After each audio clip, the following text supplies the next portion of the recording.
You're listening to For Better and Worse with Jess and Rach.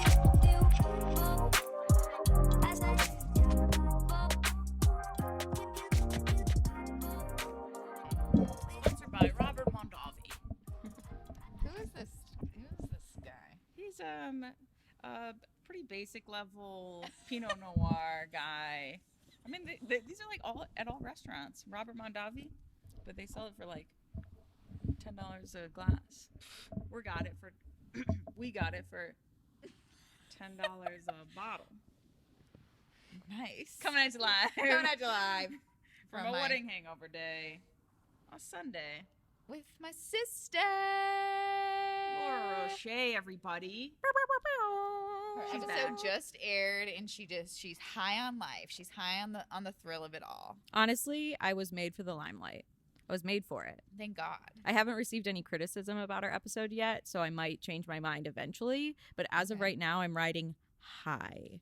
The Well, good. compliments Yeah. have been flowing. As someone who sat out in that episode, I will say Laura filled in very nicely. So thank you for that. Do you know, one of my girlfriends texted me and was like, it was not until the last 5 minutes of the episode that I realized Jess wasn't there. She Oh my. thought that we just weren't letting you talk. She thought that we were just like sister banter. Jess is gone. She's just sitting there. We've got her mouth duct taped. She's not able to talk. Which would be funny. So we'll find out in this episode how that goes, if that rings true. We But might also- just totally squash you. Which is fine. That's feel- why I placed you closer to Laura. Oh, good. We have So you guys don't talk just one-on-one. don't look at me. But no, I feel like you guys referenced me in the episode Yeah. Yeah, a we few did. times, being like, Jess is in here today, and we're filling in, but that's not enough. Well, Yeah. you do a really wonderful job with Rachel, and I've told you before, there's nobody I would rather see her do this with. So I had to show up and show out. I had to do my best. You did just that, Laura. Oh my God, I'm honored. Jess and I have to share a mic today, so we be trying. We'll be trying. We'll be trying. We're to doing do our it. best. Yep. Okay, guys. So it's been 2 weeks since Jess and I recorded. So I've got many stories. I've got 2 wedding weekends, That's a lifetime. and I wanted to touch on embarrassing moments, and I want to go back to our segment about things that are embarrassing for no reason. But Yes. before we get there, I have to tell a story, because I sat through probably one of the most embarrassing moments of my life. And this is like embarrassment without shame, right? I think there's a difference. Like, there are plenty of moments that I'm like, I got shame surrounding that. But this is just flat out like, I'm gonna go home. I'm gonna pass away. So Madison and I had a wedding out of town, and so we stayed the night. This was not this weekend, but the last one. And it was a good wedding. Like, everything went really smoothly and it was great. But for whatever reason, like, we get to the hotel room and Madison just like, something's off. She's like got the giggles. She's like really tired. But she was like, we're not going to bed right away, because we got off at like 9:30ish, and so like it was kind of early. And she's like, we gotta have some alcohol. Gotta get some drinks. Are you okay, Laura? Just fly. Is it fly? Oh, I forgot we're being videoed. Dang. Sorry. So we decide like to go out to the Meijer to get some beer. Yeah. And we're walking down the hallway. Madison's losing her mind. She's in a weird space. Laura. I had to smash Speaking it of on my someone who has a face. giggles. I had to smash it on my face. Is it on there? No, Okay. no, Okay. good. Okay. You went to Meijer for beer. But anyway, See, I was paying attention. we went to Madison is literally like crying. Did she take an just- edible? I no, but I would love that to have been a reason, because I'm like, Madison and I just like have kind of like a pact, like we don't cry in front of each other. We're each other's trauma friends, and we don't cry. It's like we can't show any emotion. Isn't that most best friends? though? Yeah, we were normal. It yeah. should be. It Yeah. absolutely should be. Most Yeah, yeah. No, we just can't. We can't cry. We simply won't. But she was like, tears were streaming down her face. We're in the Meijer, walking around. And I was Meijer. like, get out of here. And she'd never been to a Meijer. And I was like, have you never gone an hour west of Kent? Meijer is freaky, dude. It's like Is it? Kmart, but worse. But Maybe leveled trying up to be Kmart. way better. Yeah. Like Yeah, trying to be Whole Foods, but lightweight Kmart Walmart. energy. Yeah. Yeah. Mm. I'm not even Walmart. Kmart. Yeah, this You was guys not a ever good one. Kmart? Those are okay. Go ahead. Okay. So we get back to our hotel, and our hotel has a great array of drinks and beverages and frozen section in the hotel lobby. Oh. And For double the price. yeah, and we wanted to get ice cream, but I was like, we'll just get it at the hotel because obviously, like, we're not gonna buy a pack of drumsticks. As much as I want to eat 3 right now, Right. I won't. So I get in, and the clerk is like behind the desk, and I'm like looking at what I want. You know, I want I want the M&M cookie sandwich. Oh my god. It's always a good choice. Top tier. And I go to pull the door, and it doesn't come open, and I hear the clerk say, "I got to get a key." And so I say, "Okay." And so Madison and I are just standing staring at this like fridge freezer section, and the clerk just keeps on giving us a side eye, and we're giving him the side eye like, dude, get the key we already. need our ice cream. And meanwhile, I'm staring at this like, where does the key go? Where does the key go? Like, is it a key card? Oh God. I just after, and I'm not exaggerating when I say 2 whole minutes have gone by. 120 seconds. 120, which is a long time when you're waiting for something. I just pull it a little harder, and it opens. And he had just said something to his coworker in the office, like, I gotta get the key for that. So he wasn't even talking to you. And I just looked straight at that man, and I was like, I know you were in Marion, Ohio, and you're used to dealing with crackheads, but we are on crack, sir. Oh my I'm God. like, I thought you said the key, and he's like, what? And I was like, I'm sorry. I'd like to buy this sandwich from you, sir. Well, And how was Madison the just was like literally then of course I pay my money, give them the money. We have to try to like keep composed till we get to the elevator. And I'm like, this is how I die. This is how I die. We get in the elevator, I collapse. Told this story and said we smoked before, that would have made so much more sense. It was just I feel pure like those exhaustion. are high thoughts. Yeah, you know, right. someone talking to you from afar, telling you because you can't open something, literally seeing the logistics of the cooler where no key belongs, and you sat there and was like, Well, I gave it a yank. fair enough. Fair enough. I'll wait for that key. This stranger said Oh something. my God. Oh, and I was just like, sir, you are numb to idiots, because he Oh, was just wow. letting us. He didn't, Yeah. and also not great customer service, because Right. you Mhm. saw us staring at this thing, and you didn't say, "Can I get something for He you?" probably thought you guys were high. He did. Didn't He know. thought we were on drugs, but we weren't. Was it good? Like, was it Worth worth it? it? Oh yeah, it was Worth nice the and embarrassment? Sammy. Yeah. So what was the snack lineup for you guys? Just curious. afterwards? Mm-hmm. 4-inch Doritos. Okay. Wait, Talk to me. is that like your regular go-to Dorito? I feel No, like not necessarily. after wedding cravings hit different. Could be anything. Yeah. Could be anything. And like my COVID mouth, like I don't think I've talked about this, but like I did actually talk about this on our episode, but ended up taking that tangent out, our episode with the boys. Because there was like, it was like a 10-minute tangent. I was like, this episode's long enough. I can Nobody save needs this for later. But my yeah, COVID rant.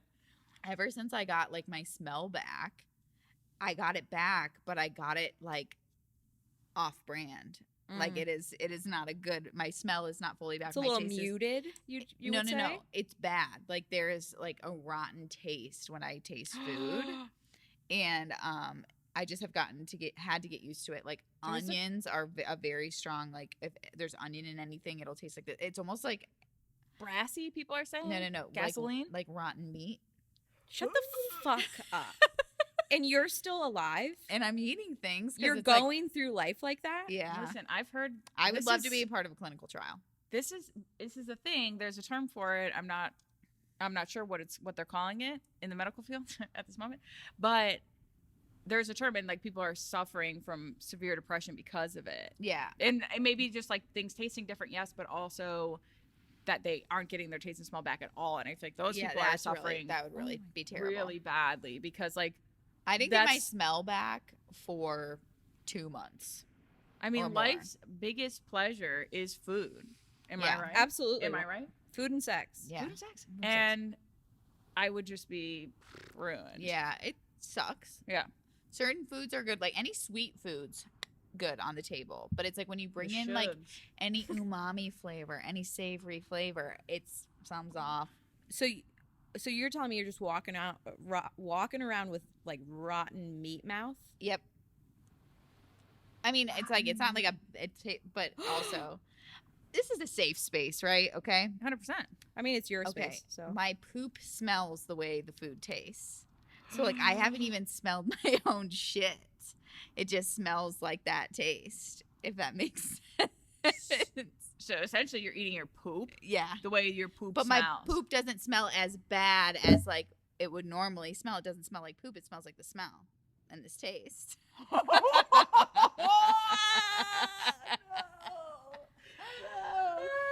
So this is a trust tree. I am trying to comprehend that. It's hard. It's hard.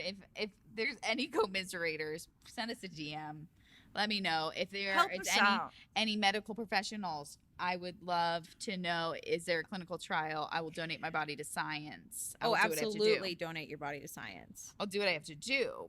How do you know which foods ignite the poop taste? The rotten meat poop. Yeah. Rotten meat mouth poop. Hyphen poop.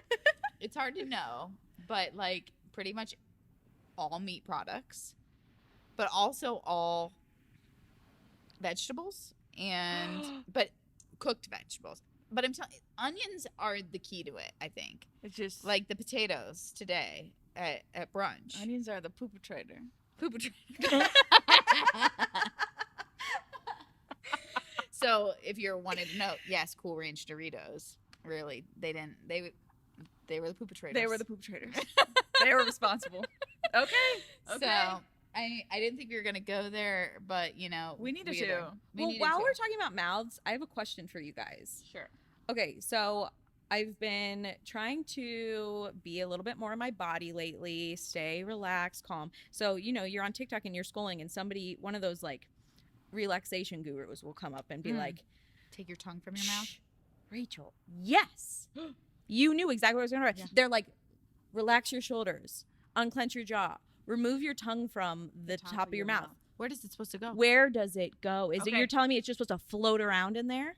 Okay. That's insane. I use this daily. It helps me sleep. I hold like a really tight clenched jaw all the time. I feel like that's where I hold my stress. It's in my jaw and it's in the back of my neck. I do this so often. I know it feels weird, but I feel like just taking it off the top of your mouth and resting it, just like resting it where? Mine just feels like it's middle ground. Middle ground. Suspense. Okay, so but I think I can unclench my jaw, and my tongue is still on the roof of my mouth. That's the thing. It's like unclench your jaw. Okay, my tongue is still on the roof of my mouth. Then I take it off the roof of my mouth, and I look like this.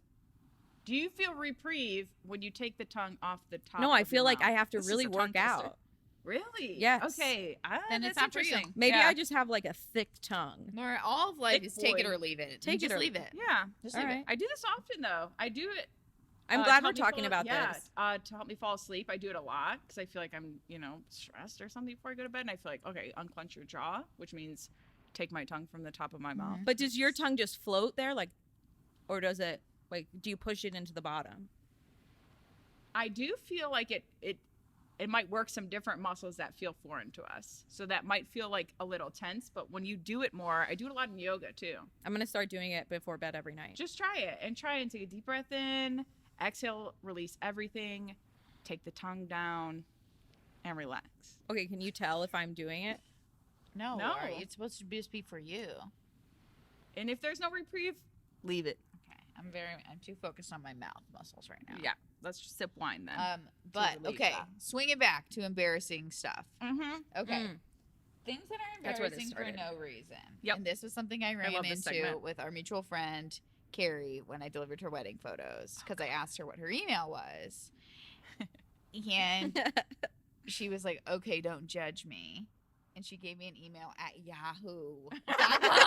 And I said, ew, Carrie. I feel like a lot of people use Yahoo. But why? Why would you use Yahoo? Whenever somebody gives me a Hotmail, I'm like, Psycho. AOL. Psychopath. I saw an AOL. I thought she was when you said this, I thought she was gonna be like, it's brunette QT4E. I thought she had only one email from like a long time ago. No, but then she was like, hold on just a sec, and then she got a Gmail.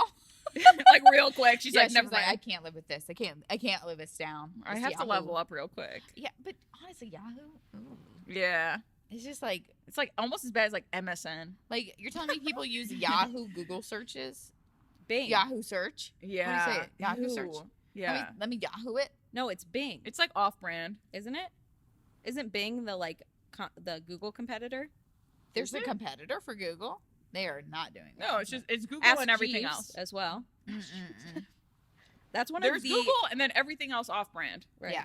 Which is Yahoo, MSN. MSN. Remember BC? Yeah, no. But you used to like MSN.com. I feel like my mom used Hotmail. Same thing, and just like would pull up like just a regular news page, and you'd have to go to the top right corner, click log into my email. Yeah. What the fuck is that? Get Gmail or bust, people. It's 2021. Yeah, we can't be out here. That's funny. Do you have any I embarrassing? do. Okay, so this is like far off from emails, far off from everything.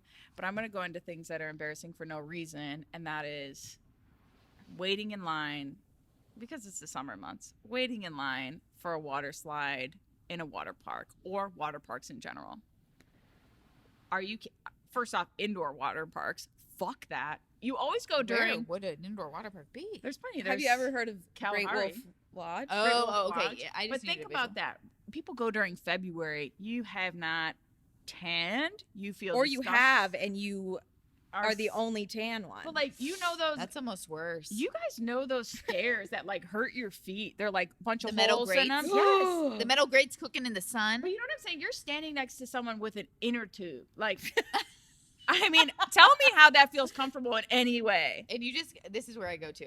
If there are aliens and they are watching us, they're out here like, who are these fucking weirdos? Okay. And that reminds me of Club Penguin. You know? Like, we're just like on Club Penguin, like having them go down slides and stuff. Right. But we wait so long, right? We're waiting next to people half naked that we don't know, okay? And we're just staring at each other. Like, you just stare at that person all the way up the stairs until you get to the top of the slide, right? And you go down the slide. Tell me this. This is one of my favorite things. I love to bring this up. Well, you're going down the slide. The slide lasts, 30 seconds max? You're by yourself. These are the ones I'm talking that you're by yourself in a tube.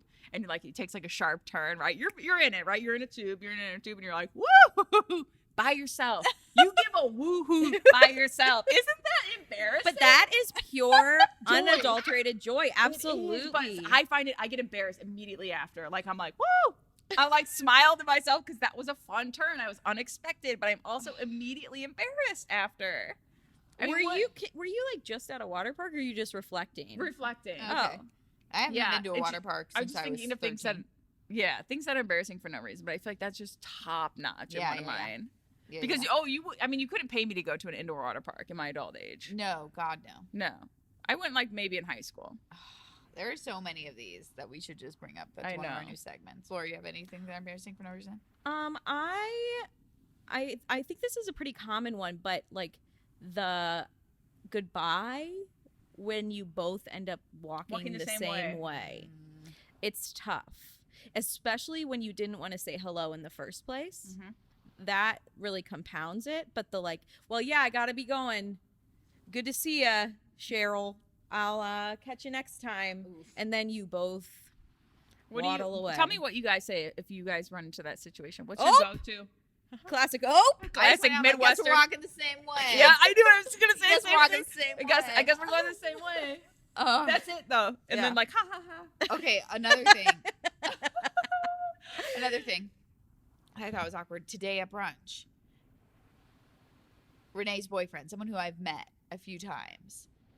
Hug, handshake, no. So I just opt for nothing.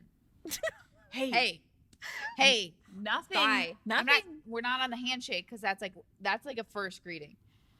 And I'm not gonna hug you. I don't know you. Oh, I'm hugging everybody. I think you got to be that kind of person. Are we done post COVID? Nope. Are we done even? No, hugging? Jess, I'll tell you what. I used to force hugs. I used to be like, come here, bring it in for the real thing. I always say that's stupid. Bring it in for the real thing? Yeah, bring it in for the real thing.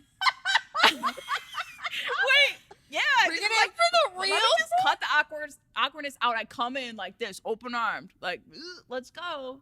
Because I feel like I don't know what else to do. Absolutely. I am hugging everybody. Post-COVID, I see a maskless face now, and I'm like, were people this beautiful? Were people always this appetizing? Jess and I didn't get that because we were going to weddings all fucking year with people that weren't wearing masks. Well, so we've seen you. I was alone for most of it in my house. You did. And so now you're a scholar, Laura. I know. You had the ability. Yeah, I'm very lucky. But I definitely now I see a face and I'm like, let me touch you. Let me caress ya. Give me them lips. Bring it in for the real thing. For the real thing, Jessica. Yes. Bring it for the real thing. What? I say that all the time. It is so weird. I love it. Now. Things are embarrassing for no reason. Okay, here's something that is probably embarrassing for no reason that I know. I'm pretty sure you've roasted me on, but I have a support person that I can bring this up with. Well, one of my favorite snacks, one of my favorite delicatessen, if you will. Baked Lays. Oh, trash. Oh, God. So good. Guys, it's not worth the amount of health. Let me tell you, we it's started not about health. It's about mashed potato mouth. What is that? Talk to me about I want it. I love it. I live for it. Salty. Definitely when we were younger and we were going to Subway every Sunday after church and getting not the 6-inch subs but the round subs that it used to have, bologna, black olives, and yellow mustard. That's what I used to get. And then a bag of plain baked Lays. Initially we got them because they were healthy. I know, grotesque, right? I've never heard of a grosser meal in my life. Mine was turkey and olives. Black olives on everything, bro. Bologna, black olives, and mustard. And yellow mustard, yeah. But we would get the baked Lays and always plain baked Lays because you chew them extra. You know, you're supposed to chew things like 32 times or something, but most people don't. You just swallow shit whole. Well, baked Lays, you chew that full 32 times and you have yourself some mashed potatoes. And it is nice. Mashed potato mouth. There is no taste to those. Yes. That's because you haven't chewed them 32 times. Don't want to. Want to inhale immediately as I do all my food. I just love a baked Lay. Oh, I love a baked Lay. That is an acquired taste, my friends. Must be a sister thing. I will gladly be I didn't know that there were so many people against baked Lays until do you ever think like how I've similar come out as a baked Lays supporter? Right. Do you ever think about how similar baked Lays were to like Pringles, but Pringles were in a saltier in the shape. Yeah. I feel like changed that a bit, but I feel like there's more flavor in the Pringles. They bring more flavor and they're thinner. You know what I want to know? I would really love to watch an episode of How It's Made. Baked Lays, because in my head I do imagine a big mashed potato maker. Okay, I imagine, and then I imagine them squishing it through kind of an organic shape idea of a chip, because they're not organic. You know you're gonna get one of 10 shapes. Yeah, they're all kind of little. Kind of like McDonald's chicken nuggets. There's 4 exactly, shapes. exactly. You know what I find hard and to I see him like cutting it off and just sliding it through the thing and through the baker into the oven, and then out. Out come But I would love to know, Lays, what's your secret? I want to know what I'm eating. What's your secret? From a girl who loves baked Lays and doesn't like them heaters because there isn't enough flavor? Are them heaters a poopatrator in the situation? They could be, but also Josh didn't like them either. But I didn't have the poopatration taste with those, so that's nice. But poopatration. But I just felt like they're dusty heat. They're dusty Fritos. Dusty heaters. I just felt like they were just like dusty, peppery, and I don't really like black pepper to begin with. What? I don't know. That was like, you know how they say your change tastes? Thank you, Robert. Mondavi. Your change taste, Your bro. tastes change. Yes. I remember like putting pepper on my eggs one morning and being like, what the fuck is this? Oh, speaking of eggs, those can really fuck you up. Those Is have the anyone else taste. flip flop on eggs? Oh, like every them other one day. day, second time you eat them, you're like, You think about them too wanna hard. throw Don't up. think Ugh. about it. You can't think about it when And you the eat smell of them, you're like, no. them. Immediate no. Immediate no. Immediate no. That's how I feel. I've been off the eggs for about a month. And Really? yeah. I loved eggs, but they are a perpetrator Yeah, for me. they could be. Yeah. I can Which see sucks, that one. But it's like I will still eat the shit that I know that I like. It's like I have to get through the mental thing because like we got deviled eggs today. I'm like they are Oh my perpetrator God. to the max. But I was like, I know that inside I still enjoy them. That's the funniest Egg yolks, mayonnaise, a little bit of Dijon. Some paprika. It's great. Okay, guys. ADHD train. We're on it. We got Yep, Robert I'm sorry. Mondavi on Choo my side. choo. One of life's simple pleasures, something that I'm going to get hoard for. Okay? Hoard for? I'm going to Yes, go please, hard for and Laura. get hard for. Oh, You get Hoard. Hoard. I get oh, it. A nice gas station. A gas station with a good... You need to swallow. A gas station with a nice aesthetic. You go up to a gas station and they got the brick siding. Mm. They've got a nice sign. They got organized. They're basically a grocery store. It's why I exclusively go to Sheetz. I'll go out of my way to go to a Sheetz, Right. You ever been to a Quick Trip? but a Bell Oh. store. that's south. That's southern. Oh, Jess, Akron. you've never been to a Quick Trip? No. Oh, you got to go to Kansas Is that just like- for it. Is that like Sheets? Yeah, but way cuter. Oh, Probably. I'm about the aesthetic. Yeah. I mean, if you I didn't know just that like about to- me I already. just pulled. We Madison and I were on that trip. Pulled up to a Bell store. Oh yeah. I was just like, oh. I just love. Was someone a scratching good your gas station. back? Yes. Was someone scratching your back Yes. while you were walking the aisle? Yes, I was just like, well, I just pulled up to it. I was like, thank God. I need to go to the bathroom. I know it's not Yes. going to be weird. I know these people care. They cared about their siding. They cared about the Mm. nice paver bricks. And I'm going to have a good experience Right. here. Yeah. They're gonna give you the option between paper towels and the air blower. You're not gonna have to pick your fucking poison. Are we there. always going ready-made paper towel? food. Every time. Okay. Hot ready-made food. Ugh. If I wanted it. Yes, like a nice slice of pizza. Oh, and I needed the world to know that is something I find great. Yes, that is one of Joy life's in. simple pleasures. I feel like they're few and far between, though. Right?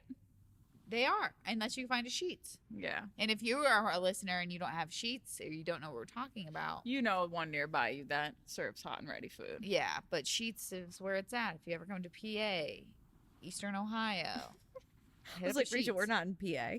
Well, but I think Sheets comes from PA. Do you have Sheets in Indy? No. See, We might in Indianapolis, but not down in Bloomington. No. Laura, I'm telling you, I went to BG and nobody knew what a Sheets was. Sad. Tragique. You went to BG too. Never forget. No, yeah, I did. Oh my god, that was such a funny episode Did? that you guys did. Because I was like, I feel like Rachel went to BG. Never forget one For year. Hot men. We were there for at the same time. We were. Both being GDIs. Represent. Represent. Maybe we'll get merch We will if someday. we think about it. If we are done with wedding season. Yes. September's when's wedding season over? December for me. Really? Yeah. October 30th. Hot dog. I'm I got so 2 excited. Novembers. I got none, but I will be doing a bunch of fall shoots on my engagement shoot. So, but weddings will end in October, which I'll be stoked about Hot dog. for the first time because It'll be here before you know it. I know I feel Time like is insane. time is insane. Are we gonna get into that or not? Because Honestly, no one's ready for that. I could talk about it for days, but it's fake. Time but is it's fake. 100% fake. Time is 100% Doesn't feel fake. real to me. Anything wherever you are like thinking about, there you are. Okay, I have a topic that I just want to touch base on because I saw a TikTok video of course, always Absolutely. referencing TikTok because I feel like why not? Where do you learn anything else? 100% is baby swimming lessons. Yes or nah? Wait, are we talking about baby survival swimming lessons? Yes. Let's When you touch throw base a baby on in a pool. both because I'm watching these videos of parents like full And then the toss snap. up, full toss up, right? And this baby dunk dunks right into the bottom, and survival instincts its way up to the top with someone in. But it just is so. I ran to the comment section. I'm like, who feels some type of way about this? And it's everybody. It's everyone like, no, this is instinct. No, this is actually will traumatize a kid. I guess like 2 seconds of like true trauma or fear that you're going to die could like severely, I don't know the statistics, but it's like, it can get really serious. Yeah. Why are we doing that? I think.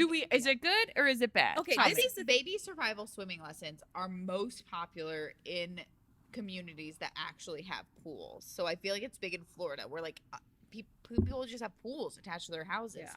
And so a lot of drownings happening. The fear is your kid is going to drown and it needs to know. But it is shocking to watch someone throw a year-old little wee one. Have that. See if you beach ball. Yeah. What? I mean, like, toss it like a basketball. Like, no, but like Mommy and Me, baby. Well, that's different. These are cute. But the like survival ones where the woman is like snapping. Yeah. To get them up to the surface. No, thank you.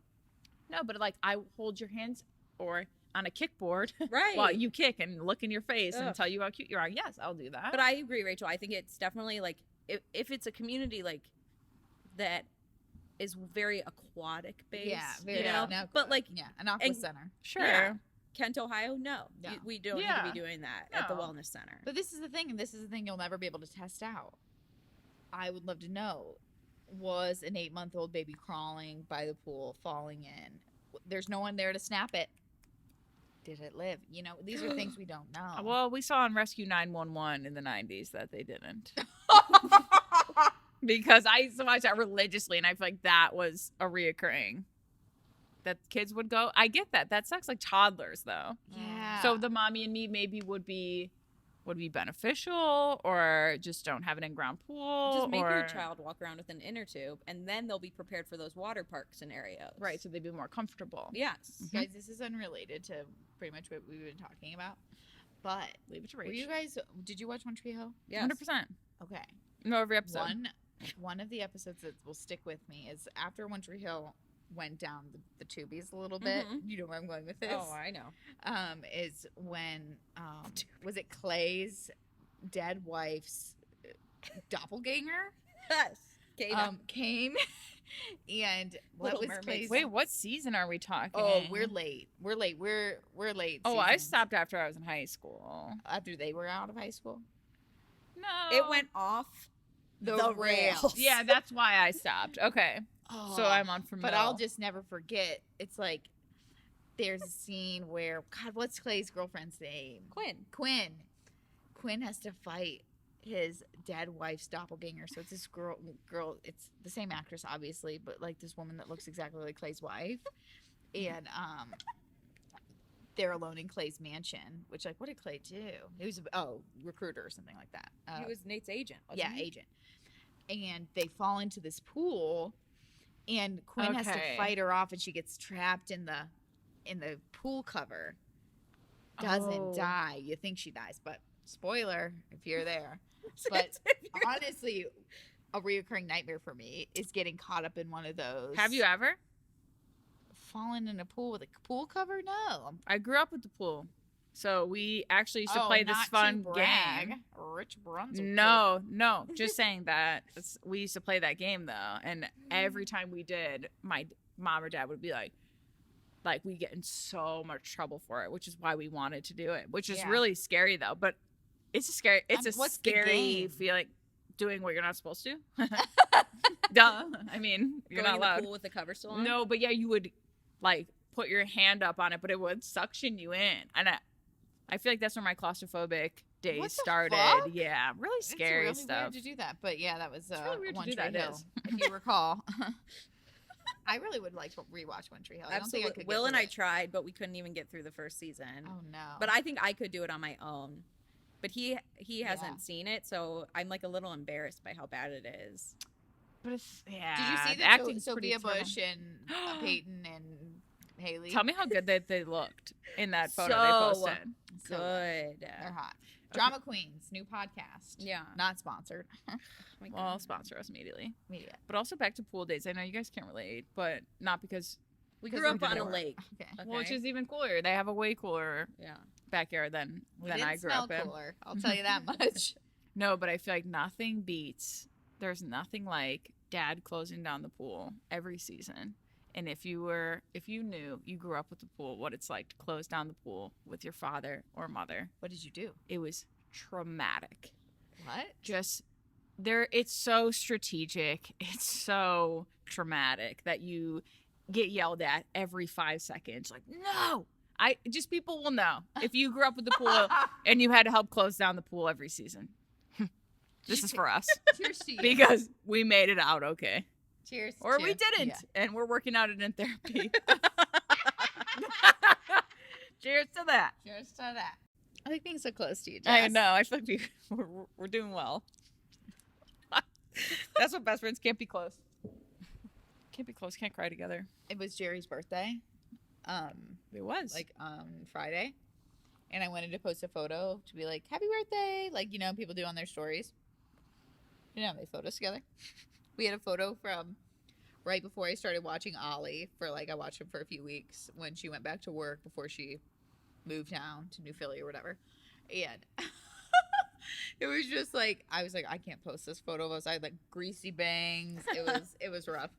So What did we actually say about what you looked like? greasy bangs.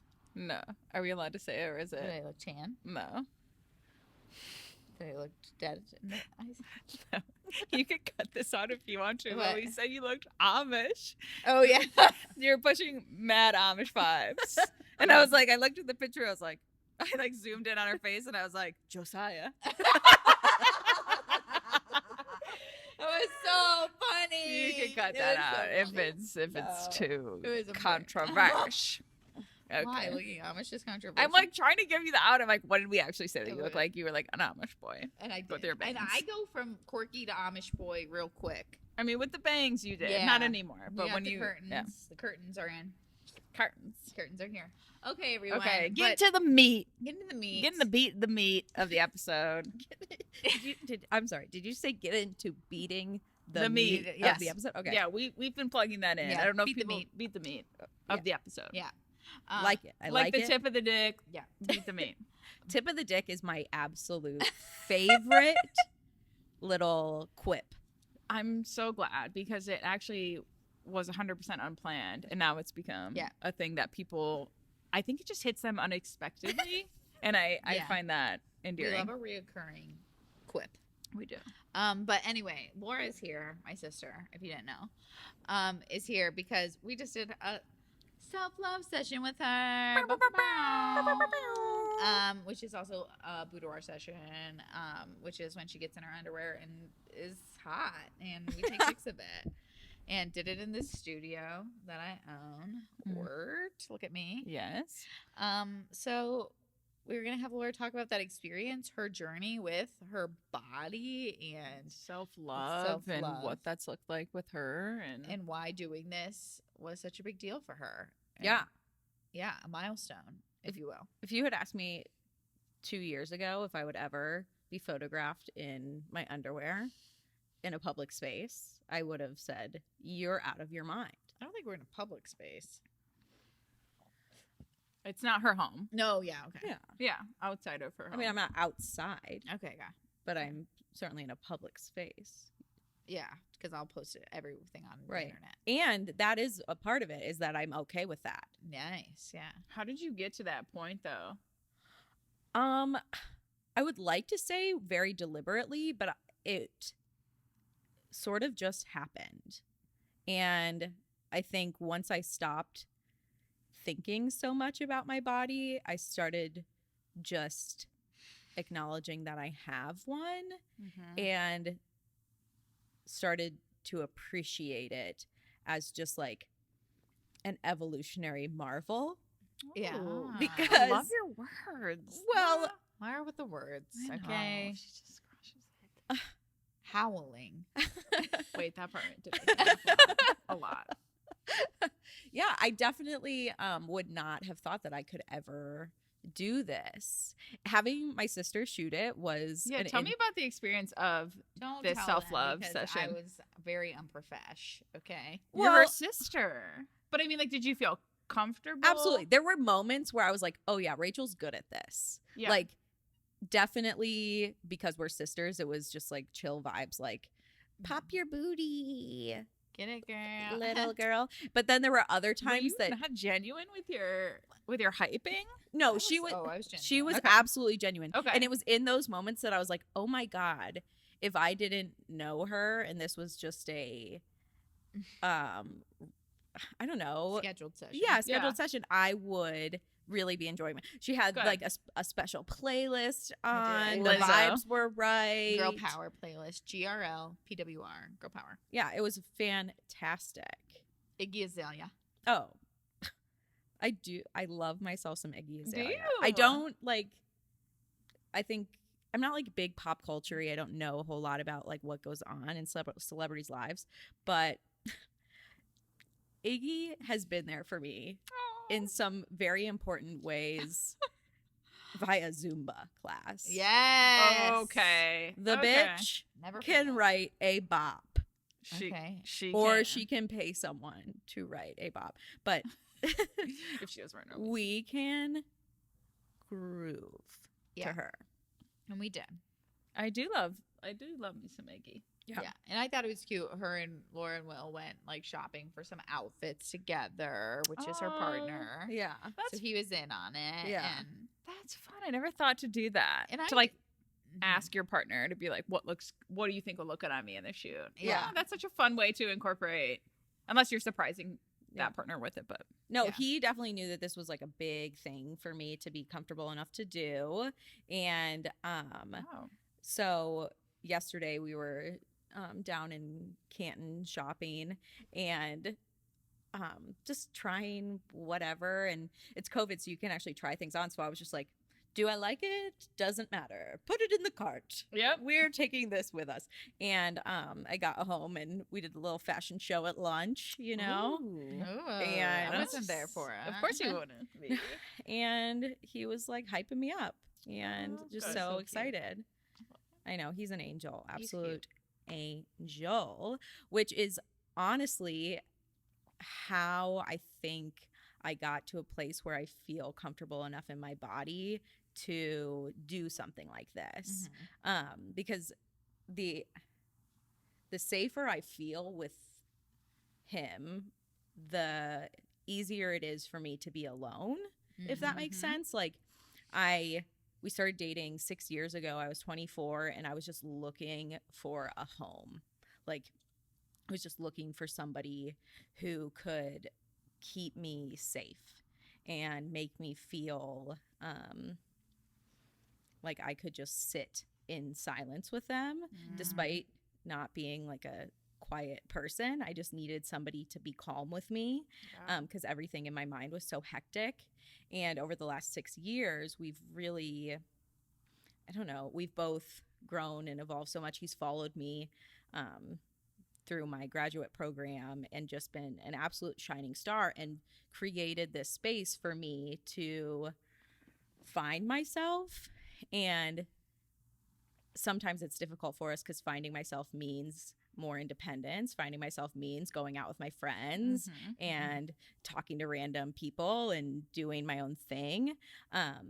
But what I try to remind him of is that this is like Laura that I am now, very confident, very outspoken, very unapologetic, is who I have always believed I am, but never had the space to really be. Yeah. And so when he lets me just show up as myself and just sorts of laughs at me and hypes me up and like sends me, I don't know, like Dick pics.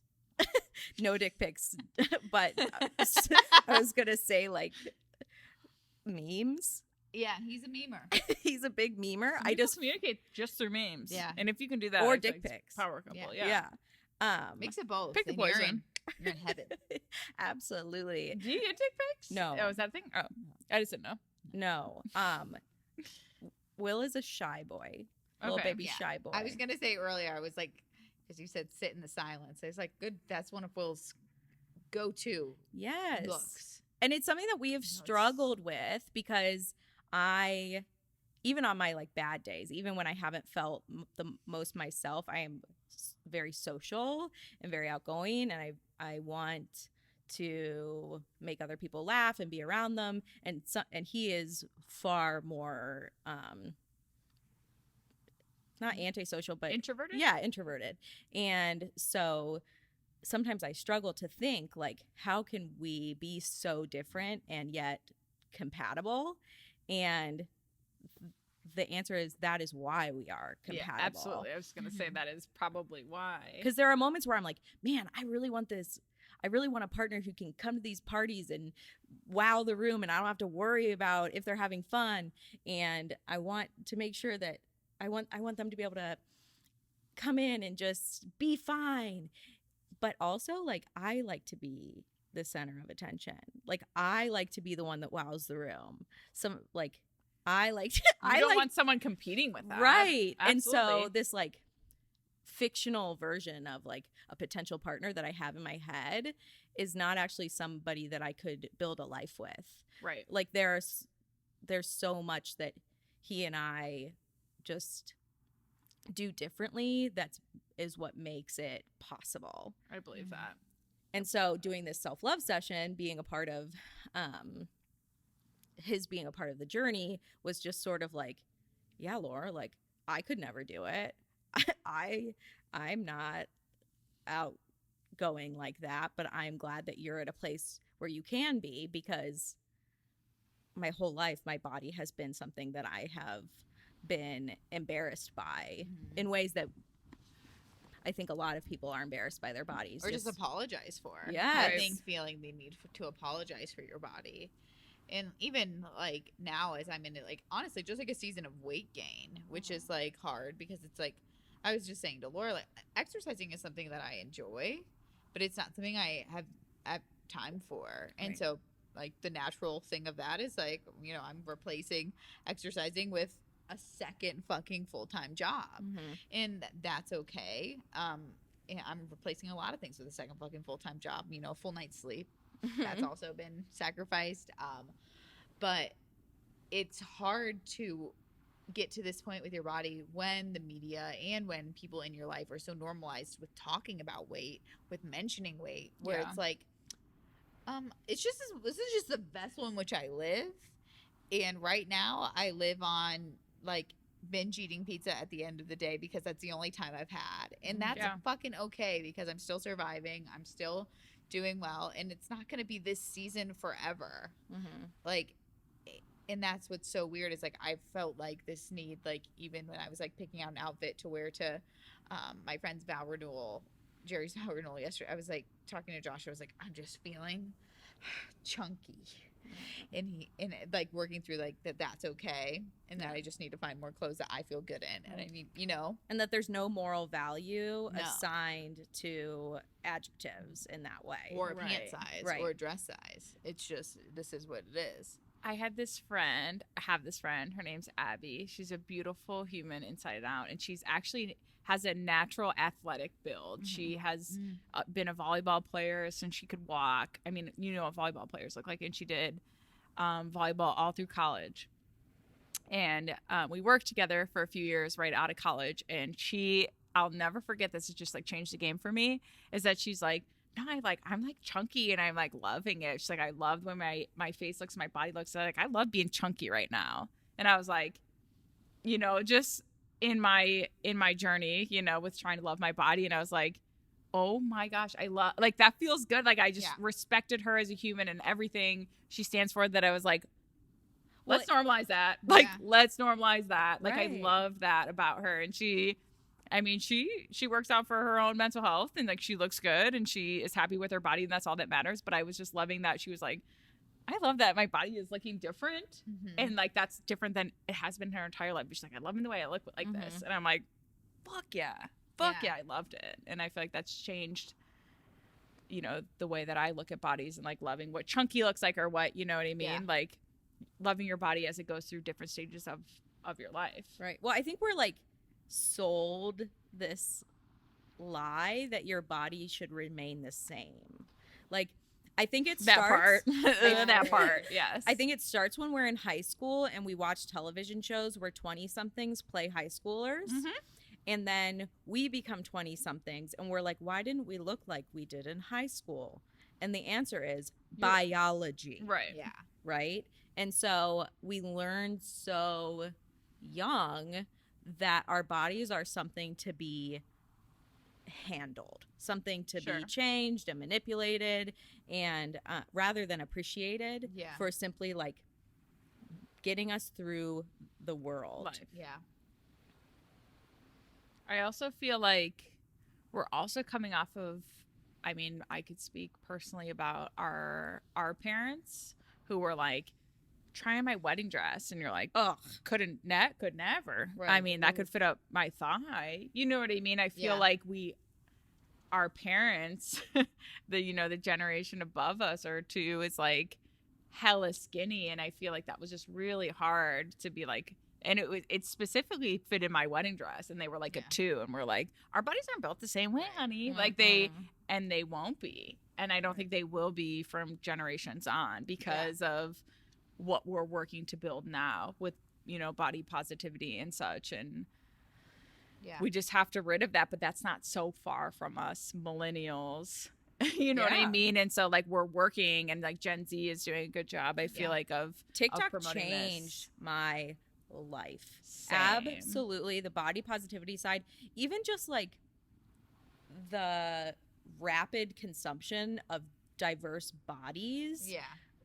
helped me so much. Same. If you create your algorithm, unfollow people's bodies that you just like trigger you in some way, it will change your life. Mhm. Because when you're constantly seeing bodies that look like yours, Yeah. you look in the mirror and you're like, oh, cool.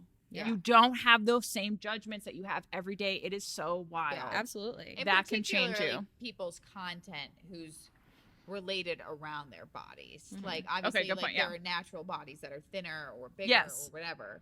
But it's like when people build a platform based on thinness Mhm. and how toxic that is. And even like we were talking about like putting Laura on this episode, like I talked about body positivity with Jerry and Sierra on their podcast, Ladies and Tangents, and how that was 3 months ago or whatever, and I wouldn't even feel comfortable talking about body positivity because I think even that, like, the importance of like not excluding fat bodies is so important. And like when the industry or like the body, like the fat positive community talks about body positivity, it's like it's almost been championed by thin bodies Mhm. to being like, oh, I don't have a six-pack but Mhm. I'm still valuable. And it's like, that's so true.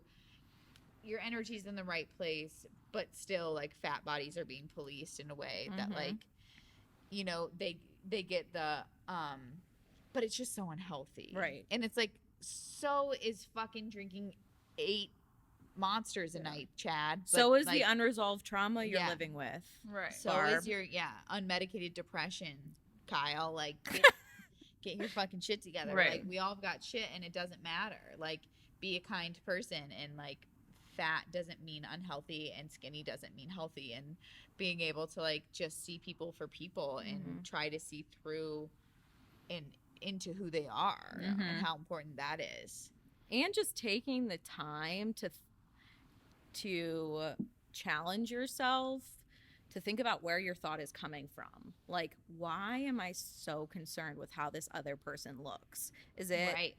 about them at all, or is it about me? Yeah. And 99.9999999% of the time, it is about you. Right. The coolest thing that happened for me on TikTok was starting to follow like plus size fashion Yeah. bloggers, because they have shown me the importance for dressing for the body you have and not the body Yeah. you want. Yes. And Rachel talks about that all the time, because we talked about this a little bit on our podcast we did this past week, but we were 4 years apart in age, but we were always the same size. Mm-hmm. Always. Yeah. And so she dressed way older. Well, she dressed like she was my age because we fit in the same clothes. We did everything. 2 pop collars. Yes, 2 pop 2 collars. clothes with a pop collar. Aeropostale. Sorry about that for you guys. And so Rachel was just always like wearing whatever she wanted because she couldn't fit in the kids section because she hit puberty so early, Teenage Mutant Ninja Turtle style.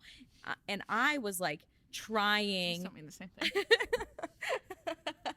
They don't though, but okay. And I was just trying to hide. Mm-hmm. And so she has always been so adventurous in what she wears and how she styles her hair and her tattoos. I always thought Rachel was so cool, but I always felt like I couldn't do it because I have always seen myself as tremendously average, and I just needed to like get by. Like in high school, I wore flare jeans, Old Navy flip flops, and some like t-shirt. Never forget your pink Converse. Yes, pink Converse. I never. But you did. Nobody wanted to stand out in high school. Mm-hmm. Rachel did. I don't know. I feel like, okay, think about high school. I mean, like, maybe naturally you were different, but like nobody, to stand out means that you were different, and different meant that you were weird, and weird wasn't cool in high school. Weird's cool now. Different's cool now. We know that in adulthood, but like in high school, it's like the more we blended in, the more we look like other people, we'll get by just fine. Yeah. I feel like the mentality was definitely teenage years. That's true. Yeah. I can't think of any specific thing I would wear or any aesthetic I had that was very unique in high school. You would wear what you wanted. Like some days you'd show up in oversized sweatpants and an oversized sweatshirt. Other days you would be in a little pleated skirt and sweater. You know, like she just always did what she wanted, and I never felt brave enough to do that. I never felt like I had like permission to do that. And I think that was learned, but I, between my 7th and 8th grade years, lost a ton of weight, thanks to not just like puberty, but starving myself. And I can remember coming in to science class one day in like a little baby doll t-shirt and wearing a real bra.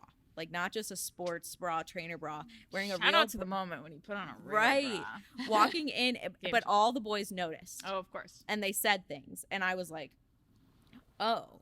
So it was like simultaneously, like I wanted to be seen, but as soon as I was seen, I was like, oh shit, people are watching. I'm uncomfortable. Yeah, like always. I mean, 100% of the time, that's super uncomfortable. Yeah, and it was the time of low-rise jeans and little baby t-shirts, and so it was like.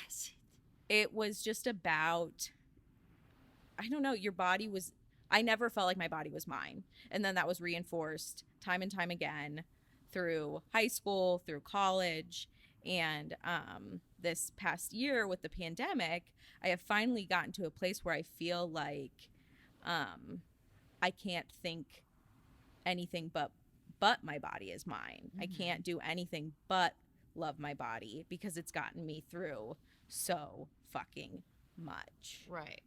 And I think with that time, like you said, like with COVID, it's like you have so much time to your body, to analyze, to dissect, to accept, to love. Right. And I resonate with that. I do feel like that was a lot of time to do some self-discovery. Yeah. And well, you came from a season of like when you were like losing weight for your wedding, you knew this didn't make sense and this was wrong, but I'm going to do it anyway because there was no rationalizing to you or bringing you down from fucking like P90X bullshit. No. It was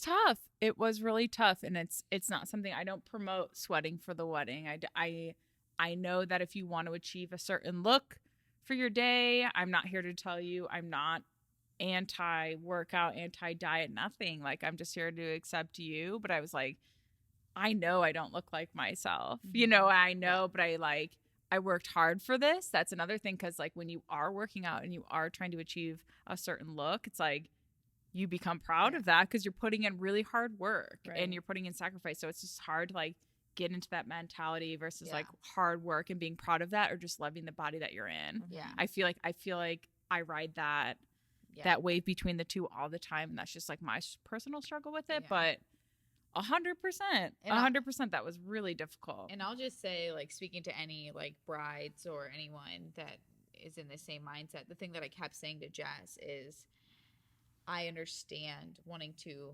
quote unquote look your best at your wedding, but this is the thing: when you are upholding your body and your mind to unrealistic beauty standards and standards for yourself, these are the fucking photos you have on your wall forever.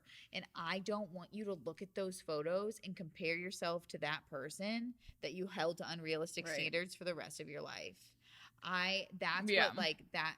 And I don't think you're doing that, but that was the thing that really bothered me and bothers me still about the sweating for the wedding. Yeah. Like bullshit is like, but then you're going to go back to working 50 hours a fucking week. You're going to have kids and you're going to look at your wedding photos and be like, oh, I wish. And that's such bullshit. Right. Like, just be you on your day. Look the way you look, because like, you're still going to be happy. Right. Because it's your wedding day. Well, the sweating for the wedding is so toxic because of what weddings represent, right? Right. This like unconditional, timeless love. And to believe that you are only worthy of it at a certain size and that is your best is insane.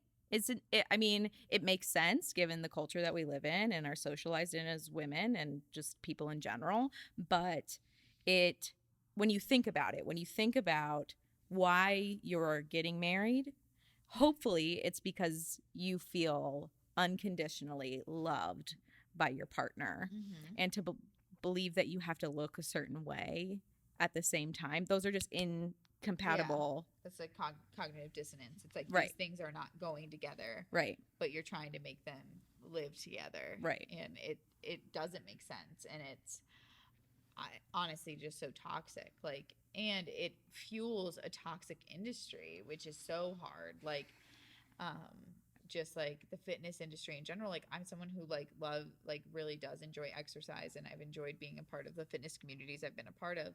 But it's like the talk about weight, like it is you should be spending all of your time and energy on becoming a smaller version of yourself is just dumb.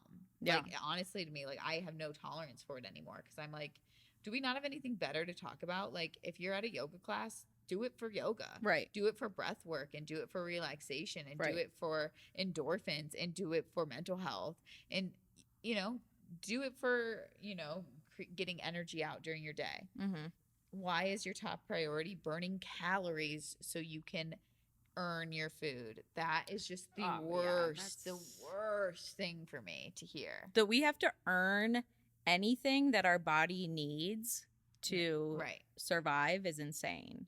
Something that really sort of helped me rethink my relationship with food and my relationship with exercise was, what if you treated your body like you loved it? What if you worked out your body and you moved it because you love it, not because you want to change it? Yeah. What if you fed your body because you love it and you want to give it what it needs, not because you hate it? Right. And it's allowed me to take more seriously just like gentle exercising. Yeah. Moving to feel good. Yes. Moving to feel good. So my question for you, Laura, is why was this self-love session so important to you? You mentioned that it was something that you never imagined you doing your entire life, and that this is a big deal. So tell me about why this session was so difficult for you in your journey leading up to this. I was surprised by how easy it was in the moment and how calm I was leading up to it, because like I said, this is not something I ever imagined I would do. And just that I have had a very complicated relationship with my body, and that I like to be the center of attention, but I don't like being susceptible to judgment. And I think I learned that very, very early on when you hit puberty. I hit puberty and I got boobs and people noticed. And it wasn't like I was walking around with like big knockers swinging. They were just like perky little. Just a padded bra, yeah, like a casual Kohl's situation. Yes, perky little A cup. Right. And realizing that I wasn't just dressing for myself, I was dressing for other people, and that how I dressed affected how other people saw me. I got my first boyfriend in the 8th grade once I was rocking those A cups, you know. So it's all like my body changes. Yes. It promotes positive things. Yes. My body changes. I get a boyfriend. My boyfriend breaks up with me during lunch class. Damn Lunch class. And then when I was, I don't know, throughout 8th grade, I was dealing with an eating disorder and moved into high school and still had a pretty like fucked up relationship with food, and that it was always like very much binging and restricting. But I was an athlete, and so in that way I didn't have to think about food beyond like, can I make it through this workout? But when I was probably a sophomore, my dad noticed that I was just totally lethargic at my games, my softball games. And so he would, bless his little heart, he would bring me a 5-piece chicken nugget from Wendy's after school before my games to make sure I had protein. Oh, yeah. You know? Protein, chicken nuggets. Yes, make sure I had my protein, because otherwise I was just like passing out on the field because I wasn't eating at school. Did it hit like that the bologna mustard? It did not hit the same way as the bologna, black mustard and olives. I mean, black olives and mustard. You're so savage for that. Laura. To be fair, I do not eat that anymore. Protein content's not as high, probably. No, absolutely not. And that sodium intake with the mustard, With the bologna? Yikes. Oh, and the bologna. What's Yikes. in bologna? as well. Stay salty. Yikes, yikes, yikes. It'll dehydrate you immediately. Ooh. Do you guys hang on, side note. Time out. Sidebar. Do you remember Propel? 100%. I don't know if it's still a thing. Laura, All sport. that wedding that I was just talking about with the awkward hotel, they didn't have water there. You know, like when in the getting ready, they only had Propel. Well, So I've had it we very recently. We loved Propel on the volleyball team because it was clear. So like they didn't want us drinking Gatorade or Powerade because you Right. could spill it and it could stain things. But Propel was always clear, but it had that berry. Yeah, like they were saying Propel. Propel. Propel. What do you Propel. say? Propel. Propel. Same thing. You guys are saying the same thing. Yep. Okay. I'll confirm that. Classic little Rocher girl mix up. But okay, so getting to the point where the self-love session was possible, came through a lot of not just like work on accepting my body as like a body, but in reclaiming my body as my own.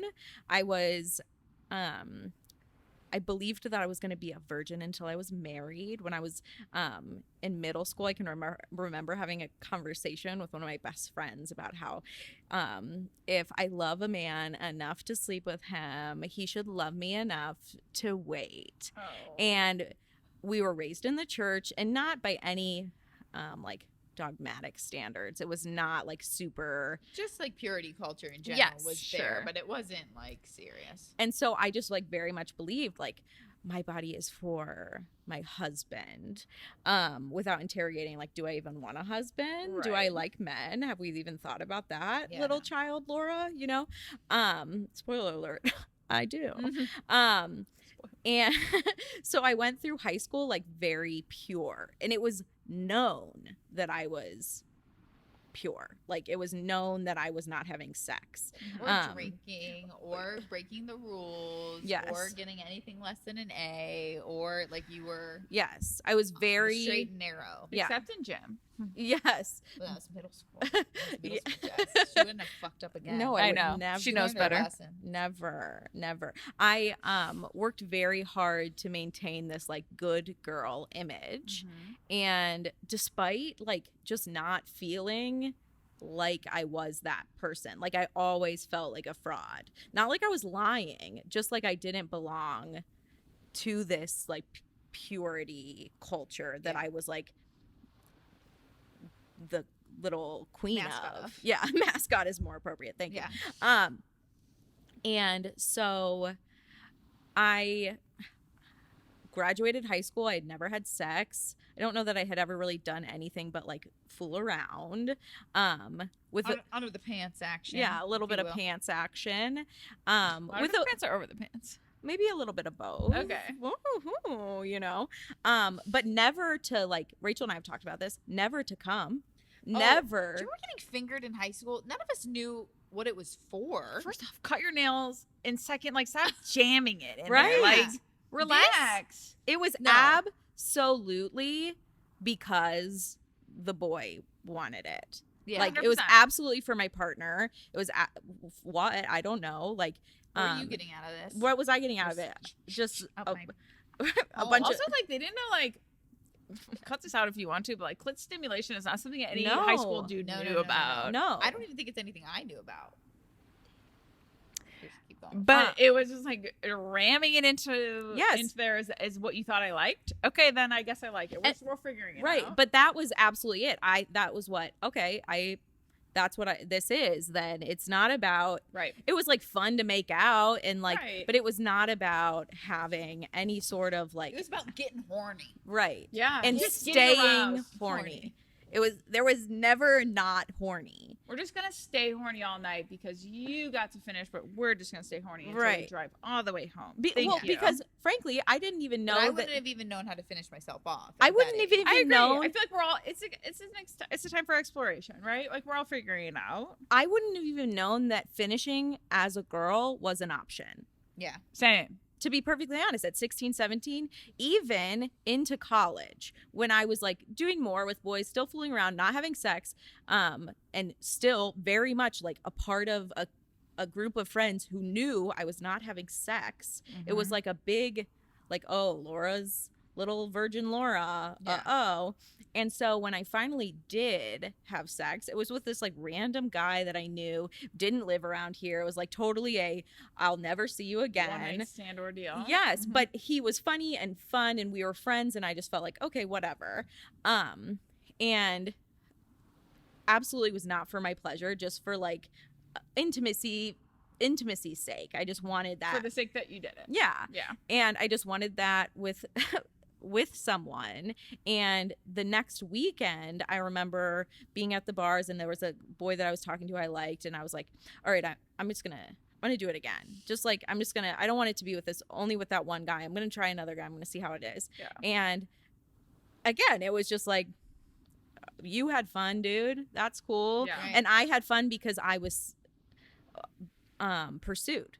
That was Yeah. what was fun. Right. Feeling Yeah. like somebody wanted me in that way was fun. It was Yeah. not actually about the physical sensation at all.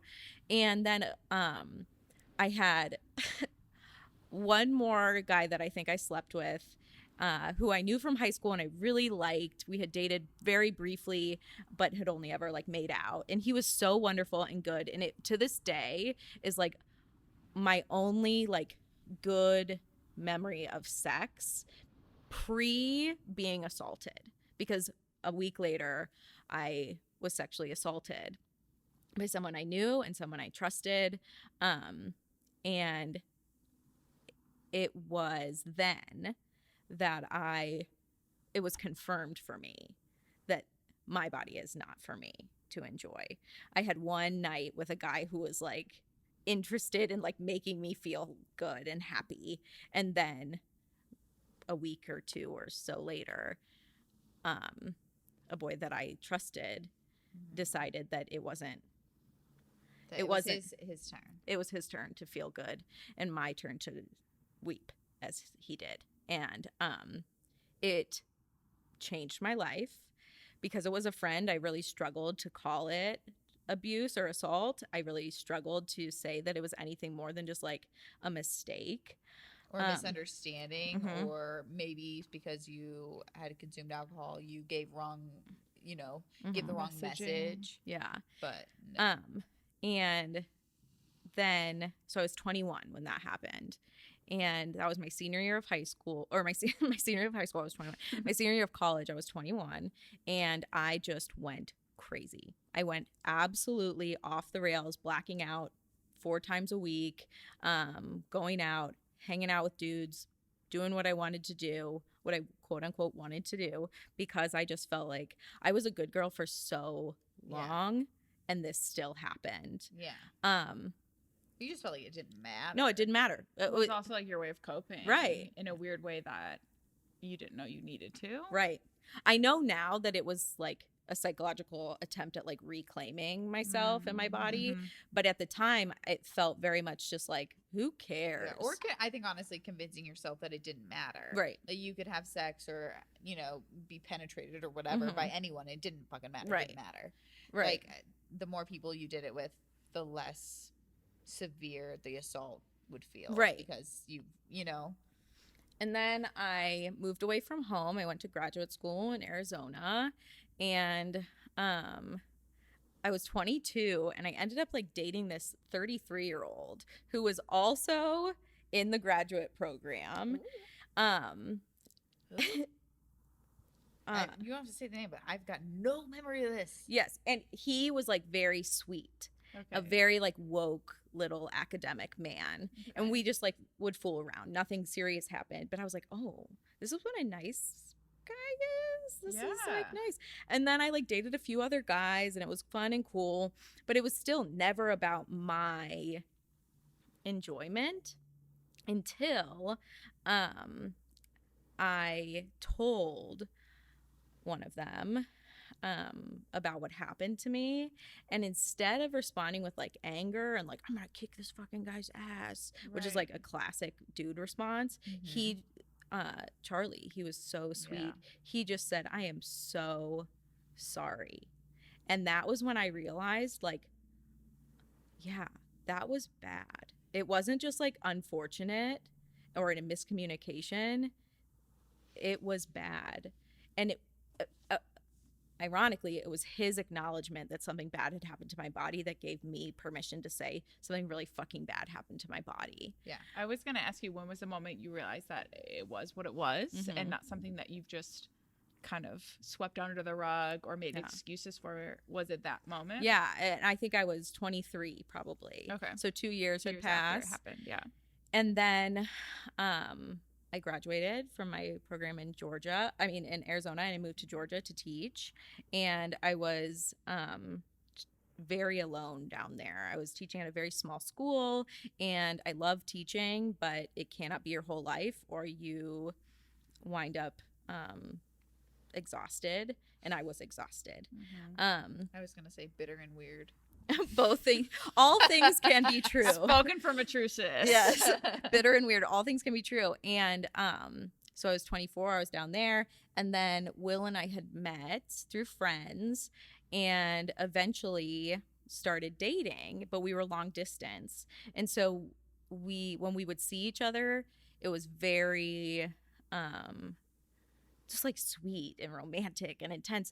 But he was not a player by any means. He did not have girlfriends. He was not like going out, and even in college he was like very tame, and I had never been with someone like that. Right. I had never been the one who had been the wild child, like and so being with him sort of made me rethink like, what do I want in a relationship? Who am I? And so I think I said at the beginning of this podcast, but he felt so much like home, just like this safe place for me to land and figure it out. And so for a couple of years we dated long distance. Then I started my PhD program, and he followed. And that was really, really cool. But I was still dealing with like panic attacks and trauma, and grad school's horrible, so it can trigger a lot of things anyway. And then my second year, the Me Too movement happened. And I was still in coursework, and I can remember sitting on my couch thinking, like, am I going to tweet? Am I going to tweet? Am I going to tweet? Am I going to tweet? Am I going to say Me Too? And I ended up deciding to do so. It was like a Monday or a Wednesday. I remember the class I was going to. Good for And you, Laura. I tweeted, and I went to class, and I talked about it, just like, because I study rhetoric, which is the art of communication, and so it's everything's fair game essentially. And I brought it up, and then I just started getting really interested in what it means to tell our stories as survivors. And I took that on. And so throughout that year, I was just sort of grappling with, what does it mean to communicate in this way and tell our stories in this way? And I finished coursework, and I had a year of like qualifying exams, and that's when I had to decide what my dissertation was going to be about. And I decided my dissertation was going to be about telling my story as a survivor. And it took me a year. Like I said, I was going to do it. I passed the exams, and then I was like, oh fuck, this project fell into my lap in a lot of ways. Like, just by the timing of the Me Too movement and what people were interested in. I got published in a couple things, and got a lot of interest in what I was saying and studying. And then I was like, oh my God, I said I was going to do this. I have to fucking do this. I'm not prepared to do this. I actually don't know how to do this. I don't know how to tell this story. I don't know how to make sense of it. And then my 4th year of grad school, I finally started sitting with it and saying, like, this project is not just for me. This project is for all of us. This project is for women. This project is for my family who has sat with me through this. And I'm going to do it. And it doesn't have to be perfect. And so I started. And then COVID happened. And I was spending a lot of time on my own. And I was trying to do this project. And I just sort of stopped. I was like, I have to get into a better headspace for this. I have to be at a place where I feel safe and I feel at home so that I can do this. And so I took a lot of time during COVID to just feel safe. Will was still going to work every day because he's in construction project management. And so I was like listening to a lot of podcasts. I was doing a lot of reading, doing a lot of writing just about myself and about my experience. And eventually I got to a place where I just thought, like, what if you love you? Like, what if you recognize that what happened to you wasn't your fault? What if you realize what happened to you can't be undone, and you just say, Laura, I forgive you for what happened to you, even though you don't need forgiveness, and I move on. And it doesn't mean that I don't still think about it. It doesn't mean that I don't still get sad for myself, but it, through therapy, through friends, through Will, I have been able to sit and say, my body is mine. I got a vibrator. I'm sorry. I'm 100% sobbing. Okay. Vibrator's good. Okay, good. Yes. I got a vibrator. I made myself, like, come for the first time in my life. And I learned that I could make my body feel good. My body was mine. And it stunned me how good I could feel in that way. I was floored. I was floored to know that my body could experience joy despite the pain that it had been through. And so for the last 9 months, I've just been Masturbation Mondays. What's up? We're having fun. We're making it a thing. We're making it a thing. We enjoy ourselves. We say our body is ours, and we sit with the shitty because there's nothing you can do to make it go away. Yeah. You just have to sit in it, and then you have to appreciate the good when it comes and sort of continue to foster that. So I think that's just a very long way of saying that I never thought I would be happy. I never thought my body would be mine. I didn't even see it as an important part of life. Yeah. But once it was, it fucking was. And so I said to Rachel, I wanted to come home and I wanted to do this shoot, and I didn't let myself wear anything that covered my stomach because I've always been really insecure about it. Mm-hmm. So my belly is out. I'm wearing thongs with my flat little booty. We love to see a flat booty. And I'm really looking forward to seeing the pictures. I said to Rachel, you're not going to show me them on your camera, wonder right? if you showed her. Yeah. And she said no. I showed her. She showed me a couple, Yeah. but she said no. And I appreciated that because That would have switched your mindset in the Mhm. moment and like Mhm. would have stopped and Yeah. you would have like posed differently or do this face more. Yeah. do that Yeah. face, yeah. So I don't know. I've been really proud of Rachel and you as well, and Amber and everybody who uses this space to do that work, Mhm. because at Absolutely. first I thought it was just like a fun little kitschy, like, let's get in our underwear and pop some champagne and play with our friends. Like, no, this shit is hard. Putting yourself on display in this way, whether anyone beyond the photographer sees it or not, Yeah. to say like, here I am, Mhm. is the goal. Yeah. To show up Absolutely. as yourself and know that you are enough is the goal. And I think when I told Rachel I wanted to talk about this on the podcast, it was because I want people to know, people who are struggling, that it's not just about like getting through it. It's that you will get through it and you will be happy. It's not just like, I'm okay, it's fine. It's that when you do the work and you show up for yourself and you recognize what you need, what your body needs, what your mind needs, you will be okay. So that I think is what I hope people take from this. Yeah. Thank you. Thank you for being, I'm going to sob. Thank you for For being a powerhouse. Thank That's a you. lot. Thank you for having me.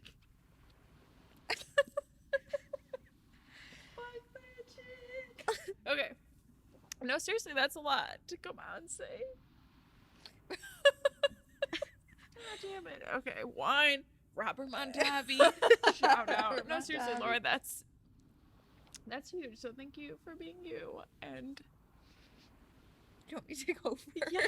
like just like shining a light into that. Areas of that. I can't talk. When the fuck is my sister? I know. Make me talk. No, it's just shining a light for people that in a place that is so dark and Yeah. relatable to not necessarily all women, but God, so way too many of us and men as well who have faced similar issues and just the feeling at a young fucking age where like our bodies aren't ours and our bodies aren't ours to have opinions on or have control over, and just like you've been doing like the work on why that is, and especially like how to talk about why that is, how to talk about your story. And yeah. my sister is my sister, but she is also one of the most accomplished people in this area in the world to talk on how to talk about sexual assault. Like, she breezed over the fact that she talks at conferences. She talks at conferences because she's really fucking good at what she does, and she is an advocate not only for victims but for herself, which I think is one of the most impressive Traits. traits to have. And yeah, we hope that if this has triggered you in any way or brought up anything, we are the therapy police, but also like I think something that we all found and you found, especially when you were unpacking things that have happened to you, like the power that comes from telling people, the power that Right. comes from not holding it on your own, the power that comes from hey, this happened to me and I feel broken about it and I just needed to tell someone. And Mhm. you have the ability and freedom to talk about those things with people, and whether they happened 3 months ago or 3 years ago or 13 years ago, like please know that like your body is yours and your story is yours. Right. I think that is something that's really hard. Yeah, you are just so admirable, Laura. Like, Thank you. Just sharing that story, and you sat here on the mic and just told it without any Q&A. Like, you told your story from like start to finish, and just such a beautiful way, and how it all unfolded. But also to be a light for others, to show you that if we do the work, if we do this stuff, we will come out on top, and we will love ourselves, and we will do a self-love session and love every bit, every roll, every stomach shot, whatever. But it's like, that's attainable. It is. It's so hard because you do the work and you are like, is this even worth it? Like when you're still having more bad days than good, it's hard to believe that it could ever be worth it. But I have more good days than bad, way fucking more. Yeah. And it is because I have said, like, and I have said to myself that I'm okay and that I'm worthy, but I have also surrounded myself with people who lift me up when I can't do it. Yes. And that is so important, which is why therapy matters, which is why your partner matters, which is why your friends matter. We are not isolated individuals, even when we feel like we are. Yeah. And, you know, the work that you do and the work you've been doing within yourself is truly something to be admired, and I'm very proud to be your sister. Okay. I'm proud to be yours. Okay. Are you okay? Okay, bye. Okay. It was nice to see you up in front of you. Yes. Sorry, I broke down. I feel like the camera stopped recording a while ago, so you Did might it? be I fine. don't think so. Oh. Did you hear it? Did you hear him click? Oh, no. Oh, no, she's No, just it just assuming. beeped, so it should. Hopefully you're still going over there long gone. Hopefully Are you- we outroing here? Yeah, this is our awkward. Thank you for having me, you Yeah. angels. After a complete breakdown, we're here to tell you thank you for listening. And this is For Better and Worse. Yes, Laura, you are. Laura, you are such a fucking treat. Come on this podcast always. I'll be here anytime you Great. want me. Let's go get ice cream with Yeah. sprinkles. Okay. Ooh. Ice cream with sprinkles. On that out, we out. We out. Bye.